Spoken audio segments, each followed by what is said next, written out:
If you're worried about critical race theory infiltrating your local public schools, turn to your school board for action. That's the advice in a recent John Locke Foundation research brief from Dr. Terry Stoops. He is the director of the Center for Effective Education at the John Locke Foundation. And Terry, a lot of people are concerned now about critical race theory. You say if you are concerned, the first place to turn is your local school board right in your own backyard.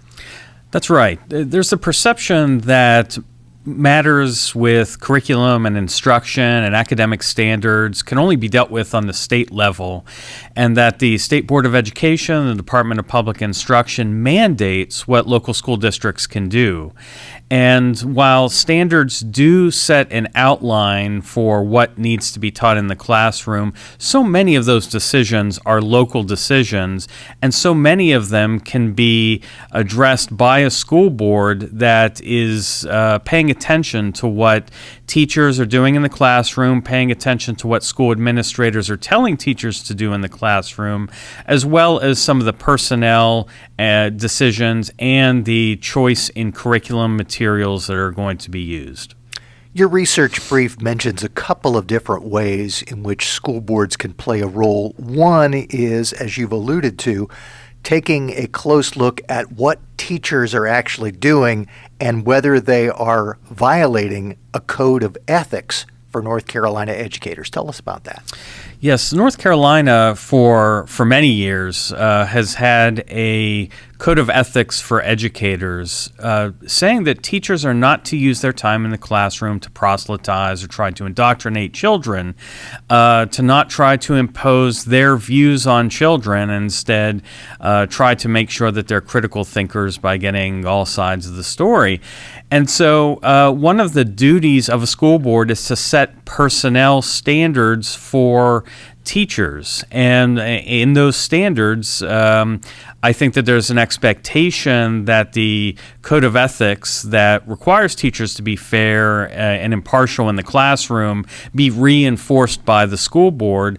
And not only that the school board knows that there's that expectation for teachers, but communicates that to teachers so that they know that they will be held accountable for any violations of the code of ethics that a parent may bring to their attention. And then beyond the teachers themselves, you also point out that the school boards, perhaps to some people's surprise, have a lot of power over curriculum decisions and the types of instructional materials used in the classroom.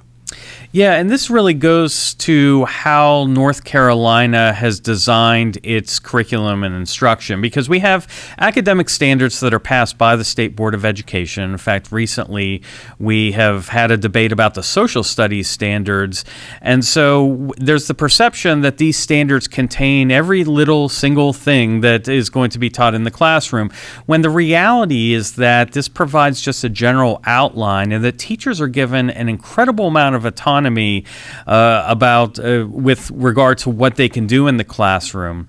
And there are advantages and disadvantages to this kind of system. The advantage is that a skilled teacher can ensure that the children in that classroom receive instruction that's appropriate, and the teacher can tailor that instruction to their child.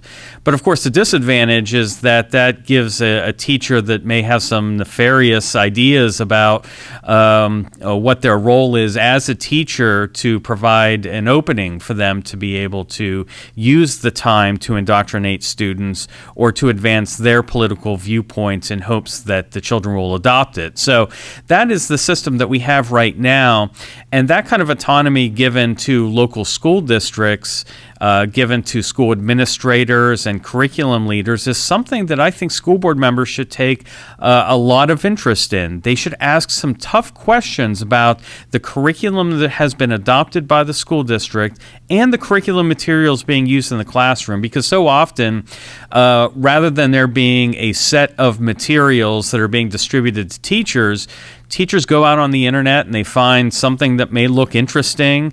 They may not realize that it's political, or they may be looking for the most political lesson plans they can find, and they adopt those and use those in the classroom. This is something that a school board should be thinking about and looking at every meeting that they have.